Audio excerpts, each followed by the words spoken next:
Glad you've made it. I've been expecting you. Everything is ready. There's no need for formal introductions, are there? Let me just say for the moment that I look after things here. You've been listening to the newscasts, I bet. The mystery involves more than some obvious kidnapping or industrial vendetta. Far from it. Everyone is wrong to focus on Cassandra's business enemies. There were lots of those, of course. But this is essentially a family affair. It's all about Maya's mother. You're sure you want to get involved? I can't promise that there's anything in it for you at the end of the day, if you get there. That's where the family lived. Maya's studio is up there as well. Now, let me introduce you to the family. They are a very special group. Meet me in the dining room.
You must understand that all his life, William Cassandra was a lone wolf. He certainly was hungry. For him, every deal, every transaction was a contest. He liked to say that he never lost. He met his wife in Paris. We were all surprised how taken he was with her. He stopped rushing around the world. She persuaded him that a man of his international standing should contribute to the world of art. That's how he started collecting art, because of her. Those were the happy years. Maya was the apple of everyone's eye. She was talented, like her mother. William built this mansion to celebrate his new family life. Nothing could have been better. But the end was as abrupt as the beginning. Maya's mother developed cancer and was dead 6 months later. Look around. Get the feel of the place. Then you should go upstairs to Maya's studio.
The compact disc surveys some of the world's greatest classical music.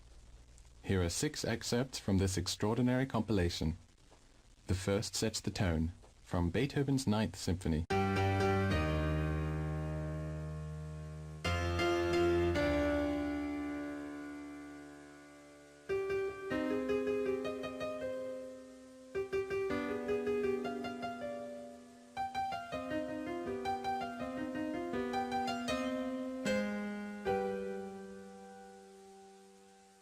The next 2 pieces are taken from operas. The first is from Bizet's Carmen, and the next from Rossini's Barber of Seville.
There are 7 galleries in the mansion, each devoted to a different artistic style. After his wife's death, William took to collecting with a vengeance. Each sculpture here seems to correspond to a gallery downstairs. William became obsessive about everything. All he wanted to do was wander around these galleries looking at his objects. I suppose they connected him to his wife. Maya was dragged slowly into her father's reveries. She certainly began to ignore all her old friends. Then, all of a sudden, they disappeared. Things got crazy. The disappearance of the CEO of a multi-billion-dollar enterprise puts the stockholders on edge. The media set up camp outside. After a while, I had nothing to give them, so they left. The pressure eased, but I still don't know where they are. One last thing. As William grew more and more morose, he started to take an interest in puzzles. He collected books on word games, logic games, you know the sort of thing. Over supper, that's all he ever talked about. Well, things are in your hands now. I've invited some of their friends over. They know you're here. You'll be able to ask them questions. See you later.